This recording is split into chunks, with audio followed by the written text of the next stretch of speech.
Di zaman sekarang itu, agak aneh kalau kita deploy aplikasi harus ada downtime terlebih dahulu. Saat ini tuh ya kalau kita mau deploy aplikasi, ya jangan sampai ada downtime ya. Kalau ada downtime tuh aneh banget. Nah, di sini ada pertanyaan soal itu ya. Tentang apakah bagaimana strateginya ya agar ketika kita deploy aplikasi versi terbaru itu tidak terjadi downtime. Yuk kita lihat. Oke, ini pertanyaannya dari Ferry Pay ya. Pertanyaannya sih CI/CD ya.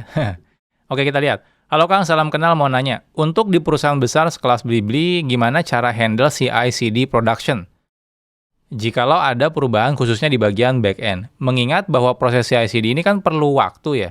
Ada waktu di mana akan ada downtime mungkin, sementara transaksi jalan terus. Nah, di tempat saya kerja, itu nggak ada istilahnya kita deploy aplikasi terus downtime dulu, itu nggak ada. Kalau ada tuh aneh banget gitu ya. Nah, kenapa? Karena zaman sekarang itu, kalau teman-teman lihat di tech-tech company, itu kebanyakan sudah menggunakan infrastructure untuk deployment-nya itu udah canggih-canggih. Contohnya yang sekarang populer tuh kayak Kubernetes misalnya, atau pakai container gitu ya. Jadi container orchestration. Jadi memang strategi mereka itu yang saat ini gitu ya, memang nggak ada downtime ya strateginya itu. Nah, jadi untuk saat ini memang agak aneh kalau ada perusahaan-perusahaan yang masih downtime kalau mau deploy. Nah, cuma mungkin beberapa perusahaan misalnya masih pakai manual VM misalnya gitu ya. Misalnya perusahaannya belum terlalu besar gitu ya dan budgetnya masih minimal, belum banyak, ya udah kita pakai VM dulu misalnya. Kita bikin pakai 1 atau 2 VM. Pertanyaannya gimana kalau kita mau deploy itu jangan sampai ada downtime gitu ya. Nah, gimana caranya? Jadi kita bahasnya strateginya dulu ya di sini seperti apa. Oke, kita buat slide baru. Jadi ini strategi deploy ya, tanpa downtime. Oke, jadi sebenarnya strategi deploy tanpa downtime itu udah sering atau biasa dilakuin, terutama kalau teman-teman pakai container management gitu ya, dan sebagainya seperti Kubernetes atau Docker Swarm dan lain-lain. Nah, ini strategi ini bisa teman-teman lakukan juga di yang aplikasinya itu masih tradisional. Contohnya teman-teman masih pakai VM nih gitu ya. Kalau kita mau deploy ke VM-nya, kita harus matiin dulu aplikasi di VM-nya, deploy versi barunya, nyalain lagi. Nah, itu kan butuh waktu tuh, kayak misalnya kayak downtime dulu berapa menit. Nah, gimana caranya nih strateginya biar tidak downtime kayak gitu. Nah, kita bahas nih ya. Oke. Jadi, strategi ini hampir lumrah semuanya dilakukan. Jadi, yang paling pertama aturannya itu adalah jangan pakai satu server. Karena kalau satu server udah pasti downtime. Jadi, yang pertama itu tidak boleh satu server ya. Jadi, satu itu tidak boleh satu server atau instance lah ya, instance gitu ya. Jadi nggak boleh tuh teman-teman pakai satu server atau satu instance aja nyalanya. Kenapa? Karena kalau kita mau deploy versi baru, kan nggak mungkin dua-duanya bisa jalan ya, karena otomatis bentrok nih aplikasinya. Jadi kan harus dimatiin dulu. Nah, ketika dimatiin, otomatis jadi 0 nih server yang nyala. Sambil nunggu server barunya atau misalnya instance barunya itu dinyalakan di server yang sama. Otomatis itu downtime. Jadi kita contoh-contohnya deh, kita punya satu VM misalnya di sini ya. Ini ada VM misalnya. Lalu teman-teman punya aplikasi di sini gitu ya. Teman-teman cuma punya satu VM gitu ya, app-nya di sini. Nah, itu kan kalau teman-teman ini versi 1 gitu ya. Oh, teman-teman mau deploy versi 2 di sini. Nah, itu kan nggak bisa teman-teman langsung nyalain langsung di sini ya. Kenapa? Karena kan kita harus matikan dulu versi 1-nya. Karena mungkin dia pakai portnya sama, konfigurasinya sama, dan lain-lain. Jadi kita harus matikan dulu. Nah, jadi sebelum kita nyalakan di VM-nya, ini kita harus matiin dulu. Kalau kita matiin, jadi ada satu waktu di mana VM ini otomatis tidak ada aplikasi yang nyala. Nah, otomatis ini yang namanya downtime. Nah, jadi kayak gini, udah pasti sulit untuk kita ngejar tidak downtime. Jadi yang pertama aturannya adalah nggak boleh ada satu server atau instance, contohnya di satu VM gitu ya. Jadi paling minimal itu teman-teman harus punya 2. Jadi di sini contohnya kita dibanding 1 ya, kita harus punya 2. Jadi itu paling minimal.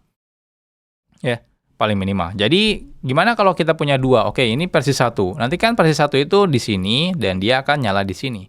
Nah, ketika kita mau deploy versi 2, ya, nah strateginya itu kita melakukan rollout dari VM yang pertama, ya, kita deploy versi keduanya, habis itu selesai, baru kita deploy ke VM yang kedua. Jadi pada satu waktu tidak ada downtime-nya. Kenapa? Karena pasti minimal ada satu yang nyala.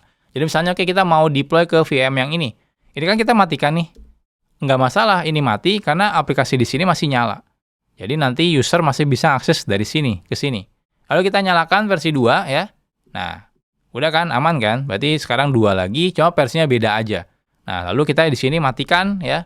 Lalu di sini baru nyalakan lagi di sini. Nah, jadi pada satu waktu itu tidak ada aplikasinya mati semua, total itu nggak ada. Nah, inilah strateginya. Jadi roll out. Jadi kalau misalnya teman-teman mau pakai VM kayak gini, teman-teman mau pakai Kubernetes, strateginya itu sama. Jadi Kubernetes itu contohnya teman-teman, oke kita mau deploy di 10 pod ya, atau kontainer misalnya. Nah itu tuh nggak dimatikan dulu 10-10-nya. Itu dimatikan satu, nyalakan satu, udah oke, matikan lagi yang kedua, nyalain lagi yang kedua gitu ya. Habis itu udah oke, nyalain yang ketiga, matikan yang ketiga, nyalain yang ketiga, terus saja. Seperti itu. Jadi satu-satu tuh diganti-gantinya. Nah, seperti itu. Makanya dengan strategi rollout seperti itu tidak akan kejadian downtime lagi. Jadi kalau teman-teman belum pakai teknologi-teknologi canggih kayak Kubernetes misalnya, masih pakai VM biasa gitu ya, ya strateginya kayak gini. Jadi deploy-nya satu-satu dan minimal 2 server ya. Jadi jangan sampai 1 server. Nah, di luar topik ini misalnya banyak yang sering bertanya, kalau kayak gini, itu nanti gimana pada masa transisinya? Pasti kan banyak yang berpikir kayak gitu ya. Contohnya kayak gini nih. Kita di sini masih versi 1 nih. Ya. Nah, kayak gini. Ini VM-nya kayak gini. Berarti kan pada satu waktu sebelum kita deploy, ini pernah dimatikan dulu ya. Nah, pertanyaannya gimana? Ini kan berarti kalau usernya itu malah mengakses VM ini, dia kan otomatis mati dong ya. Nggak ada aplikasi apa-apa. Iya, memang seperti itu ya. Nah, makanya di depan itu biasanya ya, untuk membagi trafficnya itu ada yang namanya load balancer. Ya, aplikasi simpelnya yang paling canggih contohnya, yang paling banyak orang pakai gitu ya. Aplikasi sederhana tapi banyak orang pakai, Nginx misalnya, seperti itu ya. Nah, jadi nanti request-nya itu ketika request dari user itu maksudnya ke Nginx sebenarnya ya. Nanti Nginx yang akan routing ke atas dan ke bawah seperti ini. Nah, ya. Nah, jadi nanti saat kita mau deploy, kita sesimpel, oke, kita kan mau deploy ke VM yang satu nih, ini VM 1 misalnya ya. Ini VM 2. Ketika kita mau deploy ke VM 1, kita bilang ke Nginx-nya, oke, tolong matikan dulu traffic ke sini. Jadi ini traffic-nya akan dimatikan, selesai. Jadi semua request sekarang akan masuk ke sini. Ya. Nanti versi 2 itu kita deploy ke sini. Nah, seperti itu. Setelah versi 2-nya kita nyalakan, otomatis nanti kita bilang lagi ke Nginx, sudah ada tuh di VM yang ke-1 itu udah ada ya. Jadi silakan konekin lagi. Jadi nanti ini kita konekin lagi ke sini. Jadi otomatis trafficnya terdistribusi lagi. Lalu kita deploy lagi. Berarti kan kita mau matikan di sini. Nah, sebelum kita matikan, kita disconnect-kan dulu yang ini. Kita disconnect-kan dulu. Setelah itu kita matikan, lalu kita deploy versi 2. Nah, setelah itu baru connect-kan lagi dari Nginx ke sini. Udah ya, simple ya. Jadi nggak ada downtime sama sekali. Ada pertanyaan lanjutan nih ya. Saya wakilin aja pertanyaannya. Kalau gitu, nanti gimana sih usernya? Masa request pertama masuk ke kan ada transisi ya. Nanti itu kan ada kondisi di mana di atas itu udah versi 2, di bawah itu masih versi 1. Kan ada kondisi kayak gitu ya. Nah, itu gimana nanti kalau user itu masuk, request pertama dia masuk ke sini gitu ya. Request pertama masuk ke sini. Request kedua dia masuk ke sini.